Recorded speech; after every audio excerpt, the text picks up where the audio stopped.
সকাল সকাল গাড়িটাকে নিয়ে বেরিয়ে পড়লাম গাইস। কোথায় বেরোচ্ছি তোমরা আস্তে আস্তে ভিডিও দেখলেই জানতে পারবে। মানে লিটারালি আমি তো সকালবেলা উঠি না, এটা সকাল বলবো না ভোর বলবো আমি তাও জানি না, এখন বাজে 5:30, ভোরই তো মনে হয়। তারপরে গাড়িগুলোকে একটু তেল তুলে নিলাম, আবার 116 টাকা করে যাচ্ছে ওয়েস্ট বেঙ্গলে। ঠিক আছে, সব হয়ে অ্যাডজাস্ট হয়ে যাবে। বাই দ্য ওয়ে, সকাল সকালে যখনই যাই বেরোই একটু মুডটা তো ফ্রেশ করতে হবে। কিচ্ছু খেয়ে আসিনি, পেট একদম তোমাকে বুঝে নাও। তার মধ্যে এবার ব্রেক নেবো। ব্রেক নেওয়ার আগে দেখো গাইস, আমরা একটু কেলে দেখাচ্ছিলাম যে কাকে লিখতে ভালো লাগছে। দেখো দেখতে দেখতে তো বনের ভিতরে ঢুকে গেল। তারপর আমরা এই নদী দেখতে দেখতে একবার স্টপ নিয়ে একটা চায়ের জন্য। দেখো গাইস, চাটা তো ভালো আছে, ভিউটাও ভালো আছে।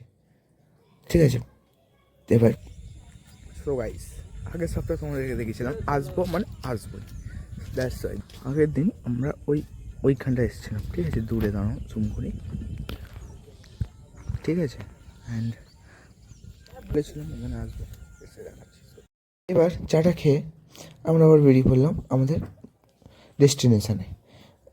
আস্তে আস্তে তোমরা বললে জানতে পারবে, সো যাইনি ডলফিন ভিউ পয়েন্ট, সেটা হচ্ছে বাক্সি। এই দেখো সেই দূরে, ওহ, কত বড় নদী। হ্যাঁ, এখানে সেই সুন্দরবনের মতো ভিউ, 5-6টা খাল নদী একসাথে মিশেছে, সেটা জানি না এক্স্যাক্ট। এই দেখো দূরে এটা হচ্ছে ডলফিন। দেন তারপর অনেকক্ষণ টাইম স্পেন্ড করার পর একটু আখ খাচ্ছিলাম, বহু বছর পর খাচ্ছি গাইজ।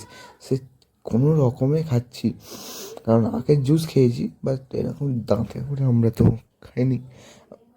বলা যেতে পারে জেনজি, তোমরা এখন বলবে। সো তারপরে একটু এদিক ওদিক ঘুরে সে যেখানে চা খেয়েছিলাম সেখানটা এসে একটু চ্যালেঞ্জ দেওয়া হচ্ছিলো নিচে থেকে কেউ আগে উঠতে হবে, আমরা দৌড়ে পড়েছিলাম। এবার এরা চ্যালেঞ্জটাকে কমপ্লিট করছে লাস্টে। সো বাড়ি গেলাম, নেক্সট ভ্লগে আবার আসছি।